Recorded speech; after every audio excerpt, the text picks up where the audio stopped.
Chapitre sur la continuité d'une fonction en terminal S. L'essentiel du cours, l'essentiel de ce qu'il faut savoir pour faire les exercices. L'approche classique de la notion de continuité, on imagine que l'on trace une courbe avec un stylo. Eh bien, on obtient, sans lever le stylo, un tracé continu. Et ce tracé continu, c'est ce qui illustre la continuité de la fonction. Si par contre, au lieu de laisser le stylo sur la feuille, on le lève, eh bien, et qu'on reprend le tracé de la courbe, là, le tracé n'est pas continu, eh bien, la fonction ne l'est pas non plus.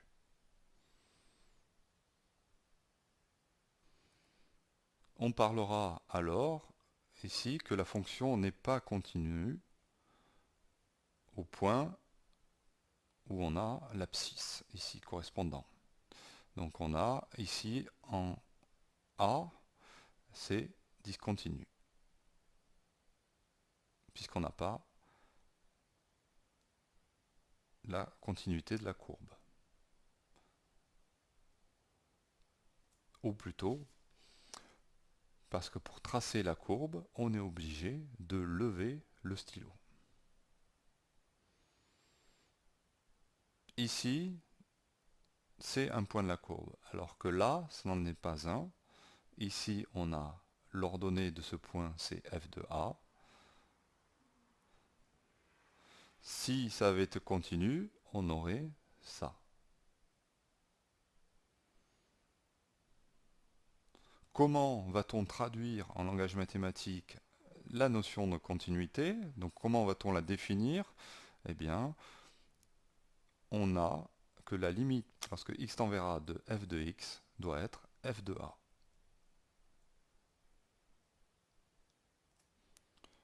Donc on voit bien ici pourquoi c'est discontinu, parce que si on regarde, lorsque x tend vers a, mais à droite, on obtient ici une limite, et quand ça tend vers a, mais par la gauche, on obtient une autre limite.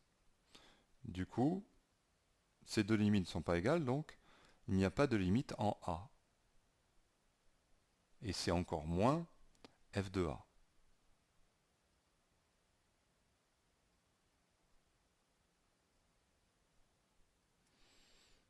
En revanche, si on regarde ce graphique et qu'on considère qu'on fait tendre x par la droite et ou x par la gauche de a, on obtient ici la même valeur.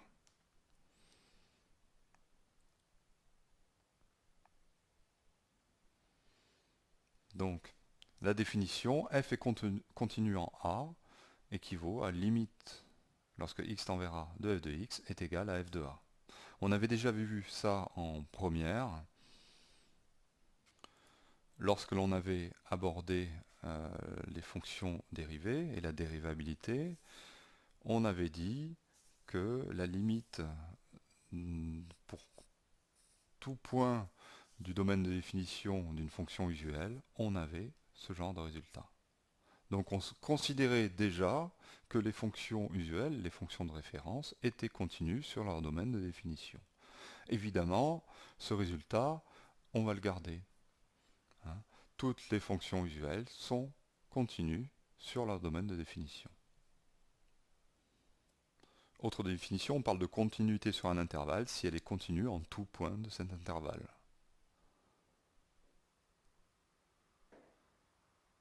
Donc la remarque que je faisais, toutes les fonctions de référence sont continues en chacun des points de leur domaine de définition. Une propriété très importante, c'est que toute fonction composée, somme, produit ou quotient de fonctions continues, est aussi continue. Voyons la continuité en A des fonctions usuelles. On dit continuité en un point, alors que c'est un nombre. Mais bon, il faut que vous ne soyez pas choqués par cette confusion. Donc A appartient bien sûr au domaine de définition de la fonction usuelle et on a ceci. Exemple, pour racine de x, la limite lorsque x tend vers 2, c'est racine de 2. C'est l'image de 2 par la fonction. Pareil, ici pour la fonction inverse, la limite en moins 3, c'est l'image en moins 3, donc c'est moins un tiers. Et enfin, la propriété la plus importante, qui lie la continuité et la dérivabilité. Si f est dérivable en un point, alors f est continu aussi en ce point. Alors pourquoi je dis que c'est la propriété la plus importante? Eh bien parce que dans l'étude de fonction, on commencera par dériver, étudier la dérivabilité d'une fonction. Donc, du coup, on aura aussi la continuité.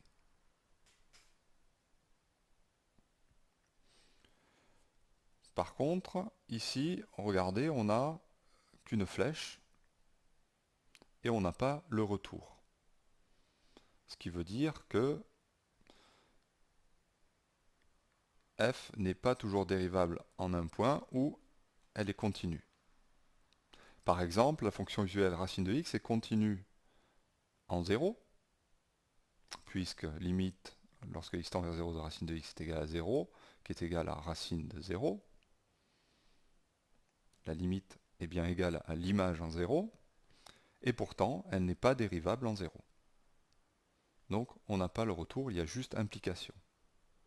Mais nous, ça nous va très bien, puisque, comme j'ai déjà dit, on étudiera toujours la dérivabilité, et on en déduira après la continuité. Limite de suite composée par une fonction continue.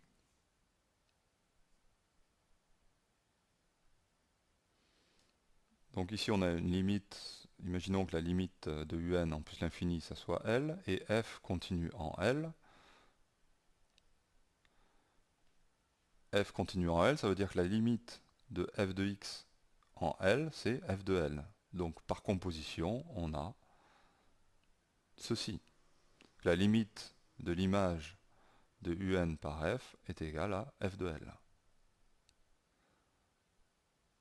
Voyons maintenant le théorème des valeurs intermédiaires. Ce théorème est très important et je vais d'abord exposer le principe sous forme visuelle, graphiquement, afin que vous le reteniez facilement. Après, il n'y aura plus qu'à réfléchir une fois que vous aurez compris pour le rédiger. Bien. Donc quel est le principe? Déjà, regardons comment on peut aller de A à B sans lever le stylo. Eh bien, on peut suivre ce chemin ou celui-là. En fait, il en existe plein de chemins. Maintenant, traçons une droite D entre ici l'ordonnée de A et dans cette zone, comprise entre A et B. Eh bien, on est obligé de couper cette droite D à un moment donné pour aller en B. Parce que, bien sûr, on ne lève pas le stylo. Donc, sans lever le stylo, on est obligé de couper cette droite. Et on peut même la couper plusieurs fois. Ainsi, pour aller de A à B, on coupe au moins une fois la droite D. Le fait de ne pas lever le stylo traduit la continuité sur l'intervalle AB. Ici, l'image de A, c'est f de A, c'est l'ordonnée du point A, et l'ordonnée du point B, c'est f de B. Qu'est-ce que j'écris ici? C'est que si f est continu sur l'intervalle AB, alors, ici, la courbe coupe la droite d'équation y égale k. Ça veut dire qu'il existe au moins une solution à l'équation f de x égale k. Et solution, c'est-à-dire x, qui est comprise entre A et B. Ici, dans cet exemple, on en a 3. Donc, il existe au moins une solution à f de x égale k. Bien sûr, k étant compris entre f de a et f de b.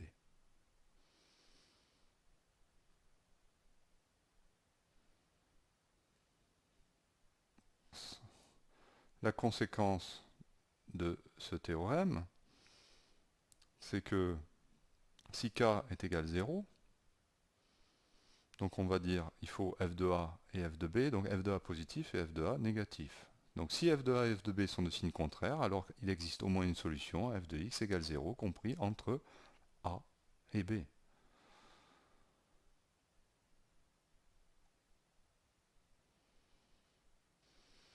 Donc tout l'effort que vous avez à faire ici, c'est de comprendre le principe. Je ne vous demande pas de retenir le théorème, juste de comprendre le principe. Après, ce qui sera important, c'est de réfléchir pour bien rédiger. Et enfin, ce que l'on appelle le corollaire du théorème des valeurs intermédiaires, si f est continu et strictement monotone, ça veut dire que ici, on va passer de A à B, on est obligé de décroître, strictement décroissante, c'est-à-dire qu'on va passer qu'une seule fois, on va couper qu'une seule fois la droite d'équation y égale k. Donc pour tout nombre k compris entre f de a et f de b, k compris entre f de a et f de b, il existe une unique solution à f de x égale k comprise entre a et b. Voilà, donc si on a strictement monotone en plus, au lieu d'avoir que continu, alors on a une unique solution.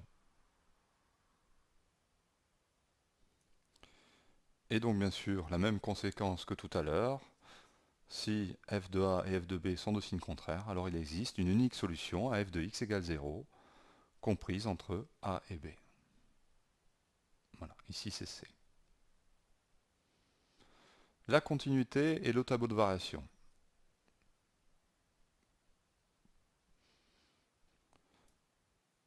Dans un tableau de variation, on raisonne par intervalle. Et dans un intervalle, ici, quand on va mettre une flèche, ça désignera à la fois la stricte croissance, ici, puisque la flèche va vers le haut, et aussi la continuité de la fonction. Ainsi, dans un tableau de ce genre, où on a construit les variations à partir de la dérivée, eh bien, ça paraît logique. Donc pour chaque intervalle, on a un signe de la dérivée, et pour chaque signe, une flèche. Donc la flèche donne le sens de la stricte monotonie, et en plus dit que c'est continu sur l'intervalle considéré. Ici c'est négatif entre A et B, donc c'est continu entre A et B. De la même façon, c'est positif ici entre B et C, donc c'est continu aussi. Mais pourquoi c'est continu? Évidemment, parce que c'est dérivable avant. Voilà. Et ça serait évidemment continu en B, bien que ce ne soit pas inscrit par les flèches. C'est continu en B, parce que c'est dérivable en 0.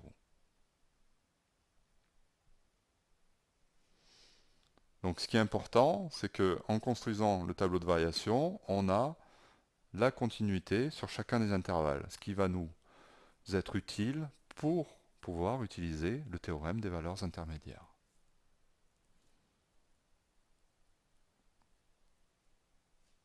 Ici, par exemple, donc en appliquant la conséquence du corollaire du théorème des valeurs intermédiaires que l'on a vu précédemment, on a f de a et f de b qui sont de signes contraires, donc et ici une flèche qui indique la continuité et la stricte monotonie, alors il existe une unique solution à l'équation f de x égale 0. Et C, ici on a nommé c'est C. On a f de c égale 0. De la même façon, si c'était décroissant, évidemment.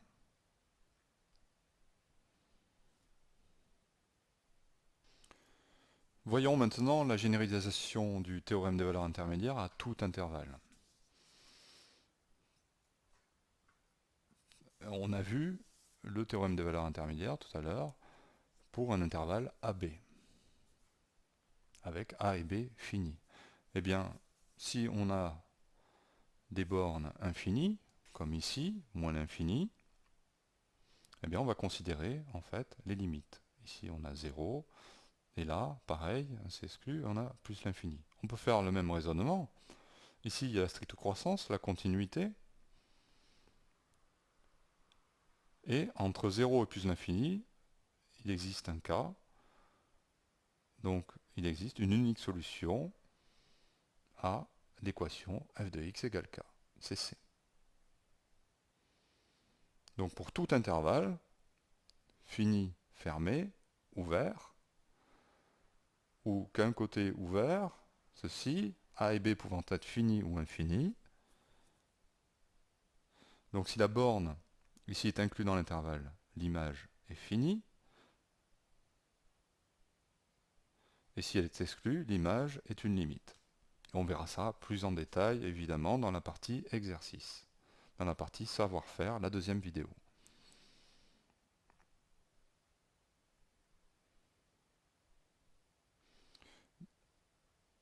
Et donc le théorème est donné sous cette forme. Si f est continu et strictement monotone sur l'intervalle i, l'image par f de l'intervalle i est l'intervalle j. Il existe une unique solution à f de x égale k, avec k appartenant à j.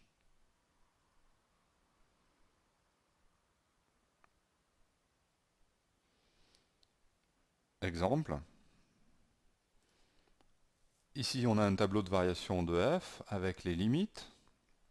En 2, ici c'est plus infini. La fonction n'est pas définie en 2, et en plus l'infini, c'est 3. Quel est le nombre de solutions de f de x à f de x égale 2 sur R? Eh bien, entre moins 2 et plus infini, on a 2. Entre plus l'infini et 1, on a 2. Et entre 1 et 3, on a 2.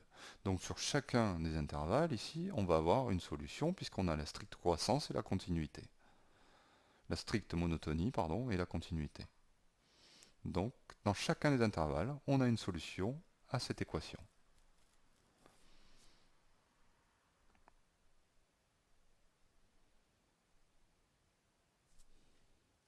Et on verra dans la deuxième vidéo, partie exercice, comment rédiger. Donc, quel est l'intérêt du théorème des valeurs intermédiaires? Il permet de prouver qu'une équation a une solution sur un intervalle, mais sans donner la valeur de cette solution.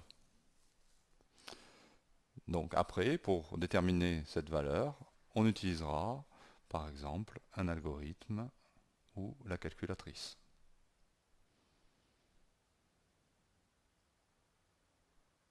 Voilà le chapitre sur la continuité d'une fonction en terminale S, partie court, l'essentiel de ce qu'il faut savoir, terminé. Rendez-vous maintenant à la vidéo sur les exercices, les méthodes et la rédaction.